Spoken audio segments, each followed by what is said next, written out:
ഇതുപോലൊരു ഇൻട്രോയിലാണ് ഞാൻ എന്റെ വ്ലോഗ് തുടങ്ങിയത്. ഇതുപോലെ തന്നെ റീസ്റ്റാർട്ടും ചെയ്യാന്ന് കരുതി.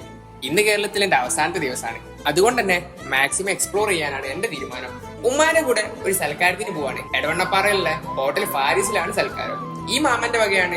ഇവർ രണ്ടുപേരുടെയും നിക്കാഹ് പ്രമാണിച്ചാണ് സൽക്കാരം. സൂപ്പ് തുടങ്ങിയിട്ട് അൽഫാമും മന്തിയും അങ്ങനെ നീണ്ടു വരും. ഓനൊരേ നിർബന്ധം സ്റ്റാൻഡേർഡിൽ കഴിക്കുന്നത് മാത്രമേ ഇടാവുള്ളൂ. എന്നാ അങ്ങനെ ആവട്ടെ ഞാനും. പരിപാടി കളറായി. ഈ പ്രായത്തിലും ഇതുപോലെ വണ്ടിപ്രാന്തൻ ഞാൻ കണ്ടില്ല. എവിടെ ജീപ്പ് കണ്ടാലും ഓൻ നിൽക്കും. അതുകൊണ്ട് തന്നെ ഓനെയും കൂട്ടി ഒരു വണ്ടിപ്പൂട്ട് കാണാൻ ഇറങ്ങിയതാ. തൃക്കളയൂര് പാടത്താണ് പരിപാടി. ജീപ്പ് കണ്ടപ്പോ ഓൻ ഹാപ്പി. സത്യം പറഞ്ഞാല് പീക്ക് മെയിൽ ഹാപ്പിനെസ്. 50 ലക്ഷത്തിന്റെ മുതലാണാ വരുന്നത്. അതിനുള്ളതുണ്ട്. ശരിക്കും ഈ കമന്ററി പറയുന്നവനാണ് ട്രോഫി കൊടുക്കേണ്ടത്. പരിപാടി കളറായി. അവിടുന്ന് ഒരു ക്രൂഷ്യൽ മാച്ച് കാണാൻ പോയതാ.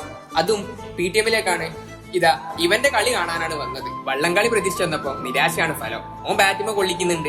ഞങ്ങൾ ഫാൻസിന്റെ അഭ്യർത്ഥന മാനിച്ച് ഓനാണ് ഓപ്പണിംഗ് ഇറങ്ങിയത്. ഓൻ ഔട്ട് ആവാത്തതില് ഞങ്ങൾ ഫാൻസ് അസ്വസ്ഥരാണ്. കളി ഓല് ജയിപ്പിക്കുന്നതായപ്പോ ഞങ്ങൾ അവിടുന്ന് സ്കൂട്ടായി. സ്ഥിരം ടീ സ്പോട്ടിലേക്കാണ്. കൂളിപ്പാട് പാലത്തിനടിയുള്ള ഈ കടയാണ് ഞങ്ങളെ സ്ഥിരം സ്പോട്ട്. മഴ തുടങ്ങിയോണ്ട് നല്ല മീനും ഉണ്ട്. സ്ഥിരം കപ്പ ബിരിയാണിയും ചായ ഓർഡർ ചെയ്ത്. ഇതൊക്കെ മസ്റ്റ് ട്രൈ ആയിട്ടാണ്. അവിടെ ഫ്ലെക്സിന്റെ പരിപാടി നടക്കുന്നുണ്ട്. ഇനി എനിക്കിതൊന്നും കാണാൻ പറ്റൂല.